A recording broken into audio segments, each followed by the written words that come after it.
Azərbaycanda çox qəribə bir vəziyyətdir ki, hansı şəxs, yəni hansısa iş adamı danışanda və yaxud da məmur həbs olunanda və yaxud da məmur işdən çıxarılanda 15 dəqiqənin içində o məmurun keçmişi haqqında dosiyələr üzə çıxır. Mülkləri Mülkləri, obyektlər. 15 dəqiqə çəkmir, 20 dəqiqə çəkmir. Deməli, Azərbaycanda nə qədər qəribə səslənsə də ən şəffaf sahə ilə korrupsiyanın özüdür.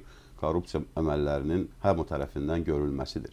İş adamları ilə bağlı problem Azərbaycanda birinci dəfədə deyil, ortalığa çıxır, ikinci dəfədə deyil, bəlkə də bundan sonra da çıxacaq. Söhbət ondan gedir ki, sistemin bəlli oyun qaydaları var.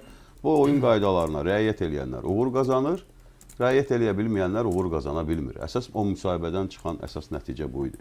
İkinci nəticə ondan ibarətdir ki, Azərbaycan qanunvericiliyinə görə də, məntiqə görə də, kütləvi informasiya vasitələrində, canlı yayımda və yaxud da canlı yayım olmasın, lap müsahibəsi olsun, fərqi yoxdur. Səsləndirilən faktlarla bağlı əlaqədar müvafiq orqanlar həmən araşdırmaya başlamalılardır. Biz bugünə qədər hələ bir dənə rəsmi açıqlama eşitməmişik ki, filan iddianı araşdırılması davam edir. Mən demirəm kimisə həbs eləsinlər həmən, kimisə belə deyək də cinayət məsuliyyətinə cəlb olasın, etsinlər. Ən azından araşdırma olmalıdır. Çünki faktlar açıqlanıb axı. O faktlarla bağlı yalan deyirsə, uydurursa özü cəzalanmalıdır.